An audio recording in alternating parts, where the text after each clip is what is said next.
आदित्य आणि आरोहीच्या लग्नाची लगबग सुरू झाली होती. प्रभाकर राणे जरी त्यांच्या कर्माची फळे भोगत असले तरी आदित्यची आई सुनीता राणे मात्र खंबीरपणे आपल्या मुलाच्या पाठीशी उभ्या होत्या.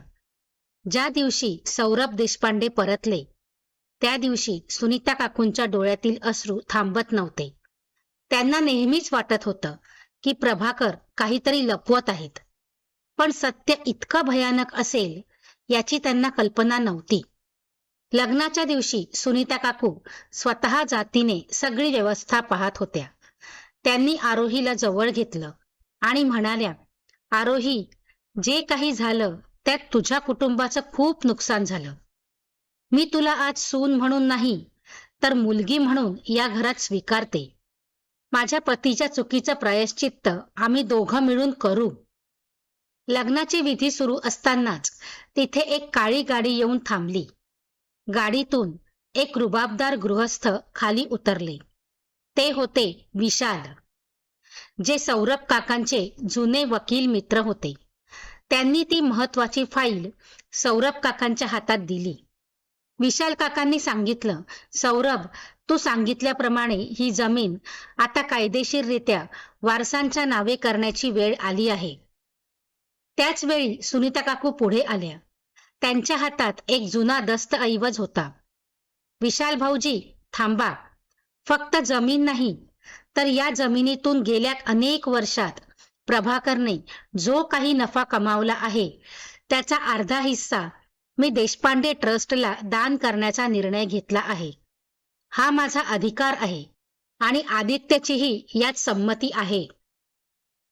आदित्यने आपल्या आईचा हात अभिमानाने पकडला. ज्या आईने आयुष्यभर शांत राहून घर सावरलं होतं, तिने आज न्यायाच्या बाजूने उभं राहून खरा आदर्श घालून दिला होता. लग्नानंतर काही महिने उलटले. मुळशीच्या त्या जमिनीवर आता सौरभ सुनीता सेवा केंद्र उभे राहिले होते. या केंद्राचे व्यवस्थापन आरोही पाहत होती. आदित्यने आपल्या व्यवसायातून मिळणारा काही भाग या केंद्रासाठी देण्याचे ठरवले. प्रभाकर राणे यांना काही काळानंतर जामीन मिळाला. जेव्हा ते पहिल्यांदा घरी आले तेव्हा त्यांना वाटलं होतं की सुनीता आणि आदित्य त्यांना स्वीकारणार नाहीत. पण सुनीता काकूंनी दरवाजा उघडला आणि त्यांना शांतपणे आत घेतलं. प्रभाकर, चुका माणसाच्याच हातून होतात, पण त्या सुधारण्याची संधी देव नक्कीच देतो. आता उरलेलं आयुष्य आपल्याला लोकांसाठी जगायचं आहे. देशपांडे निवासमध्ये आज पुन्हा एकदा पावसाळी संध्याकाळ होती.